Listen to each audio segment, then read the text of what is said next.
Sir, Maharashtra में more voters were added in 5 months in Maharashtra than were added in 5 years in Maharashtra.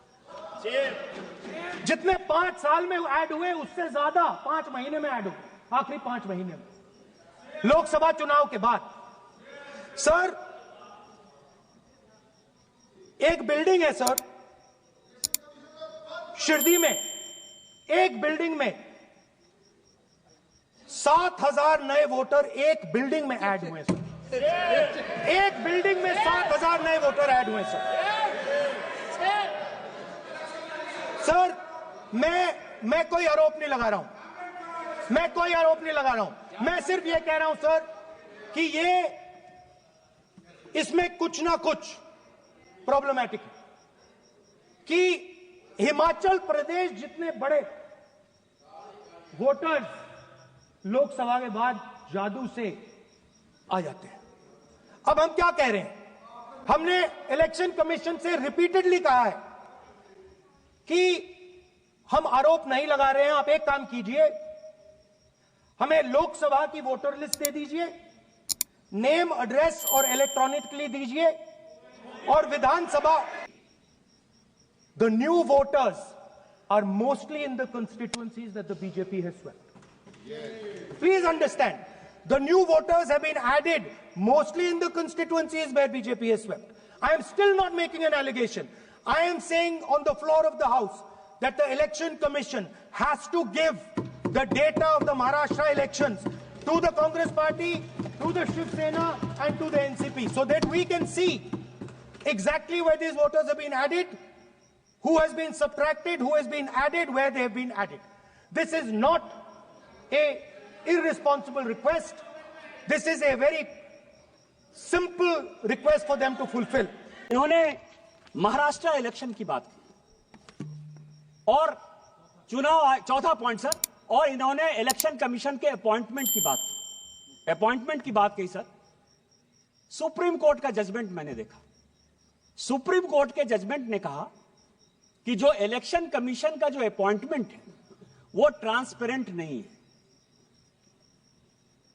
ये आज supreme court में case हुआ तो ये जजमेंट आया और ये भी कहा कि ये जजमेंट मैं टेम्पोररी दे रहा हूं, लेकिन पार्लियामेंट को ही अधिकार है कि कानून बनाए।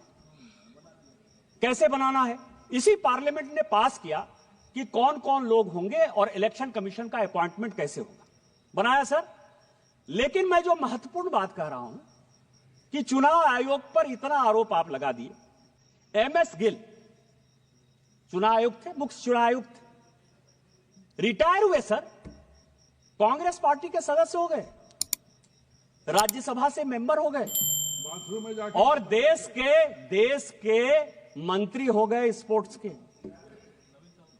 नवीन चावला सर, नवीन चावला, अब उनको मैं श्रद्धांजलि देता हूं, अभी उनकी डेथ हुई, लेकिन पूरी दुनिया जानती है कि जो विदेशी लॉबी है, मदर टेरेसा पर बहुत अच्छा बुक लिखा उन्होंने सर, और जो वो लॉबी सोरेस के साथ जो लॉबी गांधी परिवार को मदद करती है और जो देश के टुकड़े टुकड़े करना चाहती है, उस लॉबी के सबसे बड़े समर्थक थे।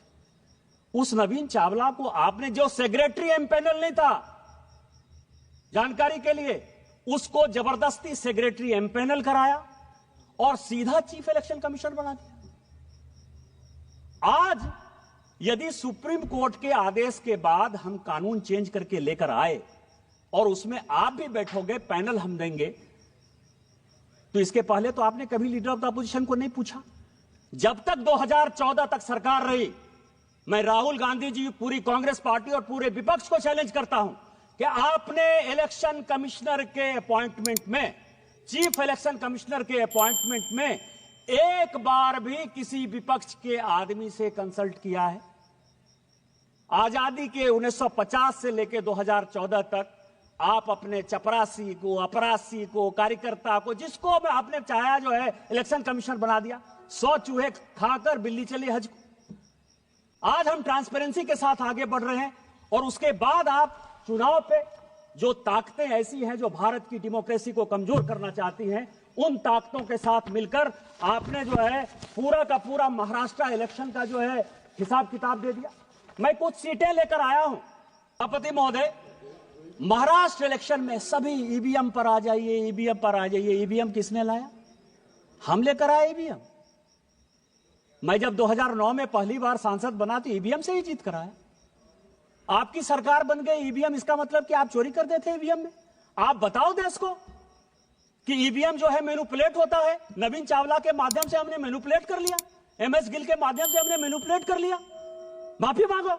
और यदि आप ये माफी मांगते हो तो शायद इसके बारे में माननीय प्रधानमंत्री जी चर्चा कर सकते हैं। ईवीएम तो आप ही लेकर आए हो। लेकिन जो आपने जनता के मन में डेमोक्रेसी के खिलाफ, महाराष्ट्र के रिजल्ट के खिलाफ, महाराष्ट्र की जनता को जो आपने उसका अपमान किया, उस मैंडेट का अपमान किया, उसका कौन हिसाब किताब देगा? मैं केवल कुछ सीटें पढ़ना चाहता हूं सभापति महोदय। अकोला वेस्ट 18,000 वोट पड़ा। ठीक है, आपकी बात मैंने मान लिया। 1,000 से लेके 70,000 तक वोट जो है किसी किसी विधानसभा में बढ़ा है। अकोला वेस्ट 18,000 वोट बढ़ा। जीती कौन? कांग्रेस। नागपुर वेस्ट 22,000 वोट बढ़ा। जीता कौन? कांग्रेस। नागपुर नॉर्थ 23,000 वोट बढ़ा। जीता कौन? कांग्रेस। यवतमाल 13,000 वोट बढ़ा। जीता कौन? कांग्रेस। मालेगांव 40,000 वोट बढ़ा। जीते कौन? ओवैसी साहब की पार्टी।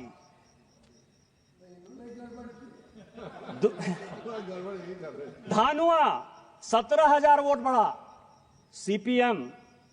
भिवंडी 40,000 वोट बढ़ा, समाजवादी पार्टी।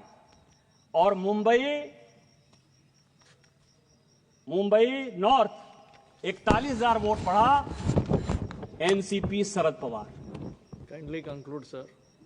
आप ये समझें, ये विधानसभा वाइज सभी पॉलिटिकल पार्टी चुनाव जीती है सर। आप किस तरह की बातें करते हो? हम लोकसभा में वहां कम सीटें लाए तो उछलने लगे कि जनता आपके खिलाफ। और आज जो है हम जब जीत गए तो आप जो है जनता को गुमराह कर रहे हो इस डेमोक्रेसी के खिलाफ, इलेक्शन कमीशन के खिलाफ। और जो टुकड़े टुकड़े गैंग के आप सरदार हो, उस टुकड़े टुकड़े गैंग में इस देश को टुकड़े टुकड़े करने की जो साजिश है वो आप कर रहे हो। आप ऑथेंटिकेट करो कि आपने जो है गलती की और आप जो है गलत बात बोल रहे हो।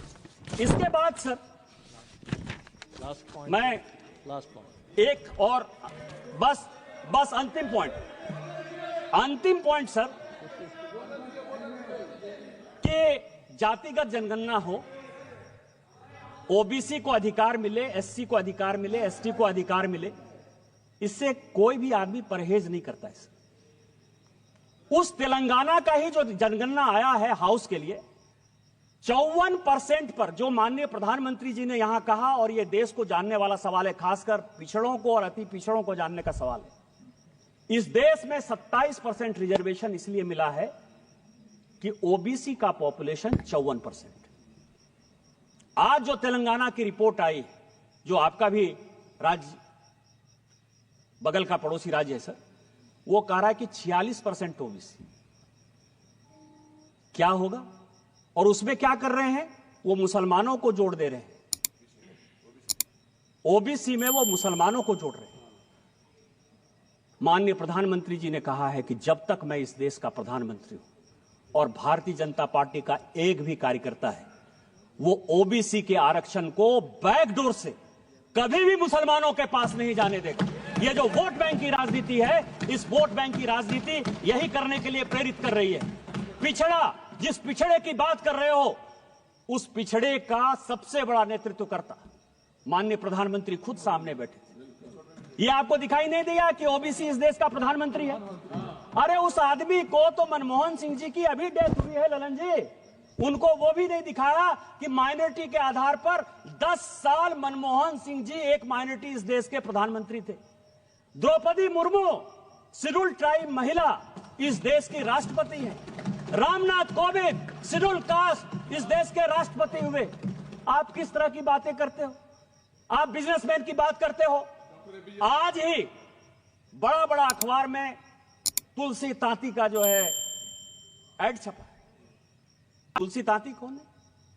शेड्यूल कास्ट नहीं है, टाटा माइनॉरिटी नहीं है, पारसी नहीं है, अडानी जी जैन नहीं है, वेदांता के अनिल अग्रवाल साहब जो है वो ओबीसी नहीं है क्योंकि हमारे राज्य से आते हैं, वहां तो मारवाड़ी भी ओबीसी है। किस तरह की बातें कर रहे हैं? इस आदमी को ना कुछ आता है ना पता है। जो इसको लिखने वाले स्क्रिप्ट राइटर हैं वो भी किस बियाबान में रहते हैं, क्योंकि इटली से जब लिखवा के आओगे, सोरोस से जब लिखवा के आओगे, तो इस देश को टुकड़े कैसे किया जाए, इसके अलावा आपके पास कोई नहीं विषय है।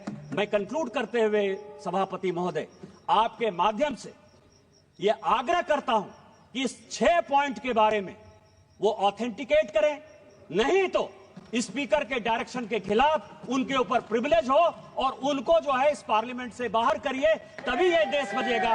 आपने मुझे मौका दिया। इन्हीं शब्दों के साथ जय हिंद जय भारत। বিজেপি সাংসদ নিশিকান্ত দুবে সংসদে অধিবেশনের সময় তিনি বলেন, রাহুল গান্ধী কেবল ঐতিহাসিক এবং অবাস্তব তথ্যগুলিকে নির্লজ্জভাবে বিকৃতি করেননি, বরং আমাদের দেশকে উপহাস করা এবং আমাদের প্রজাতন্ত্রের মর্যাদা হ্রাস করার চেষ্টা করেছেন। তিনি চিঠিতে বলেছেন, বিজেপি সাংসদ আরও উল্লেখ করেছেন যে স্পিকার গান্ধীকে তার দাবি সত্যতা যাচাই করতে বলেছিলেন, যা কংগ্রেস নেতা এখনও করেননি। এই বুদ্ধিমান ব্যক্তি তার বাজেটের কথা সত্যতা প্রমাণ করেনি, অথবা আমাদের দেশ এবং নির্বাচিত সরকারকে অপমান করার জন্য সংসদে পবিত্র মঞ্চ ব্যবহার করার জন্য ক্ষমাও চাননি। তিনি বলেন, সত্যি রয়ে গেছে যে 105 অনুচ্ছেদ কোনো জনপ্রতিনিধিকে, বিশেষ করে রাহুল গান্ধীর মতো ব্যক্তিকে সংসদে অরাজকতা সৃষ্টি, নিরঙ্কুশ ক্ষমতা এবং স্বাধীনতা দেওয়া না। তিনি স্পিকারকে রাহুল গান্ধীর বিরুদ্ধে মামলা শুরু করার আহ্বান জানিয়ে দাবি করেন যে সংসদের রেকর্ড এবং কার্যবিবরণী দেশকে অস্থিরতাশীল করার লক্ষ্যে বিদেশি সরঞ্জামে ভারত অধ্যায়ে অভিভাবক হিসাবে তার অবিরাম দায়িত্বজ্ঞানহীন মনোভাব প্রমাণ করে।